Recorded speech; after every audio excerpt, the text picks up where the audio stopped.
당신의 교회는 이 세 가지 질문에 답하고 있습니까? 찰리 커크는 충격적인 주장을 합니다. 현대 교회의 95%가 가장 중요한 진실을 외면하고 있다고 말이죠. 내가 어디서 왔는가, 왜 여기 있는가, 어디로 가는가. 이 세 가지 질문 없이는 진정한 신앙생활이 불가능하다고 합니다. 더 충격적인 것은 현대 교회가 판단하지 말라는 가르침으로 성경의 본질을 왜곡하고 있다는 지적입니다. 그는 행복이 아닌 거룩함을 추구하라고 강조하며 결혼, 주택 소유, 교육, 이민 정책까지 성경적 관점에서 완전히 다르게 해석합니다. 지금부터 당신의 신앙과 삶을 뒤흔들 이야기가 시작됩니다. 찰리 커크는 모든 강연을 세 가지 근본적인 질문으로 시작합니다. 그는 이것이 모든 교회가 반드시 다뤄야 할 주제라고 강조합니다. 첫 번째는 기원입니다. 나는 어디서 왔는가? 이 질문은 우리의 존재 자체에 대한 것입니다. 우리가 우연의 산물인지 아니면 창조주의 의도적인 피조물인지를 묻는 것이죠. 두 번째는 목적입니다. 나는 왜 여기 있는가? 커크는 이 질문의 답을 단 4단어로 요약합니다. 하나님을 사랑하고 사람들을 사랑하라. 그는 이것이 우리 삶의 모든 의미를 담고 있다고 말합니다. 세 번째는 운명입니다. 나는 어디로 가고 있는가? 이것은 영혼에 대한 질문이며 죽음 이후의 삶에 대한 근본적인 물음입니다. 하지만 커크는 한탄합니다. 현대의 많은 교회들이 이 세 가지 질문을 회피하고 대신 세속적인 가치와 편안한 메시지만을 전하고 있다고 말이죠. 그렇다면 사람을 사랑한다는 것은 무엇을 의미할까요? 커크는 현대 사회가 사랑을 잘못 이해하고 있다고 지적합니다. 사랑은 무조건적인 수용이 아닙니다. 그의 말은 분명합니다. 만약 당신의 형제자매가 죄에 빠져 비틀거리는 것을 본다면 그것을 그냥 두는 것이 사랑일까요? 아닙니다. 진정으로 사랑한다면 그들을 교정해 주어야 합니다. 하지만 여기에는 중요한 원칙이 있습니다. 커크는 굴욕감을 주는 것은 죄라고 강조합니다. 누군가를 책망해야 할 때는 반드시 개인적으로 조용히 해야 합니다. 공개적으로 비난하는 것은 그 사람의 명예를 훔치는 것과 같기 때문입니다. 이것이 바로 성경이 가르치는 교정의 방식입니다. 사랑과 존엄성을 지키면서도 진실을 말하는 것, 그것이 진정한 기독교적 사랑입니다. 그는 또한 결혼 전 순결에 대해서도 명확한 입장을 밝힙니다. 동거와 혼전 성관계는 분명한 죄입니다. 이것은 시대가 변해도 바뀌지 않는 성경적 원칙이라고 강조합니다. 판단하지 말라. 이것은 아마도 현대인들이 가장 많이 인용하는 성경 구절일 것입니다.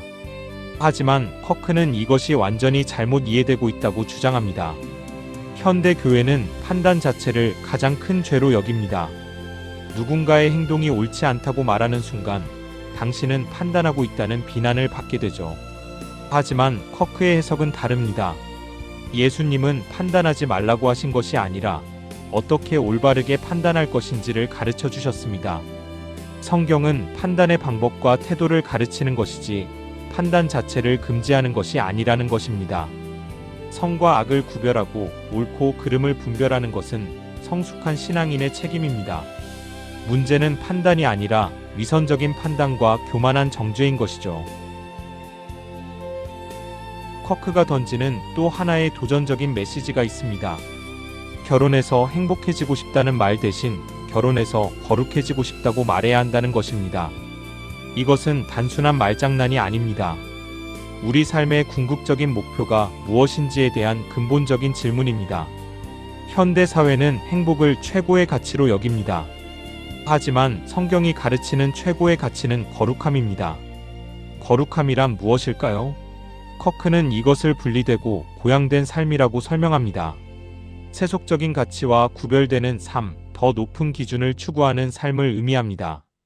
행복은 환경과 감정에 따라 변하지만 거룩함은 흔들리지 않는 삶의 방향입니다.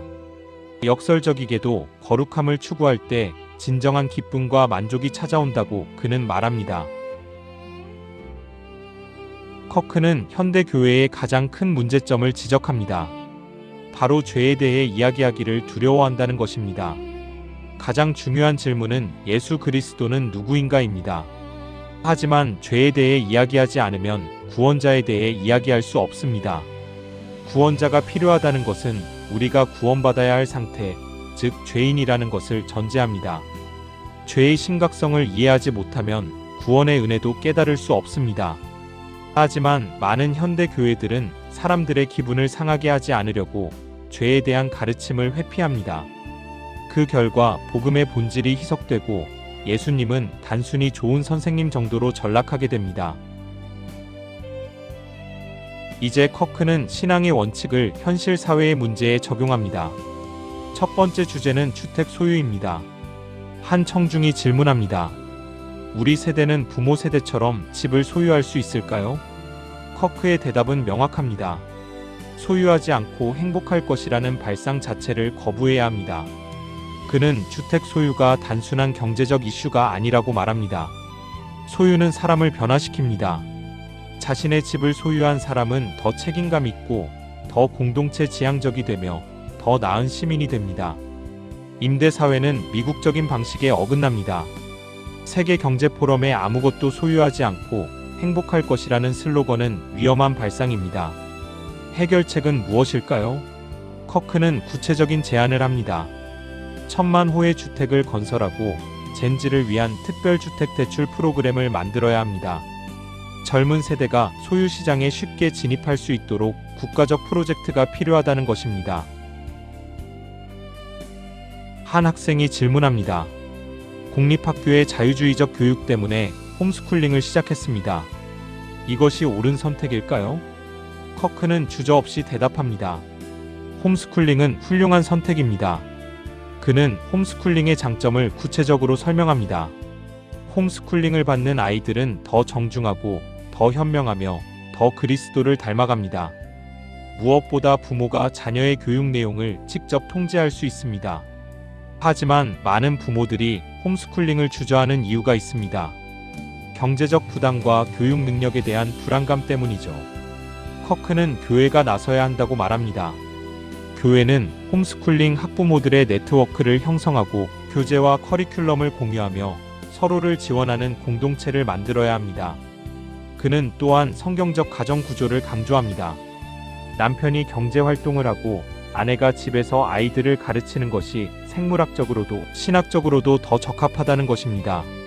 물론 이것이 절대적인 규칙은 아니지만 하나님이 설계하신 기본 모델이라고 그는 주장합니다. 가장 도전적인 질문이 나옵니다. 만약 예수님이 미국 대통령이라면 이민 문제를 어떻게 다루실까요? 커크의 대답은 많은 사람들을 놀라게 할 수 있습니다.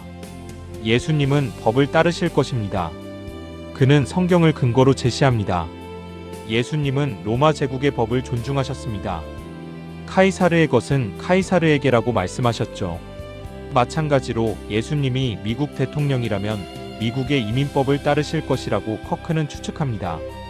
더 나아가 그는 성경이 이민에 대해 명확한 기준을 제시한다고 주장합니다. 성경에서 외국인은 환대받았지만 그들은 그 사회의 법을 따르고 문화에 동화할 것을 요구받았습니다. 법을 어기고 들어왔거나 동화하지 않고 자신의 문화만을 고집한다면 그들은 그 나라를 떠나야 한다는 것이 커크의 입장입니다. 이것은 냉정해 보이지만 질서와 법치의 원칙에 기반한 것입니다. 커크는 현대인들의 또 다른 문제를 지적합니다. 우리는 지식은 많지만 지혜가 부족하다는 것입니다. 많은 사람들이 사실과 정보는 알고 있습니다. 하지만 중요한 순간에 올바른 선택을 할 수 있는 능력, 즉 지혜는 부족합니다. 지식은 무엇을 아는 것이고 지혜는 어떻게 적용하는 것입니다.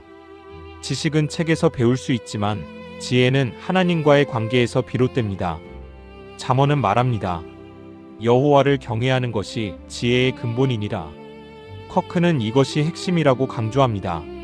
하나님을 경외하는 마음이 없다면 아무리 많은 지식을 쌓아도 진정한 지혜에는 도달할 수 없습니다.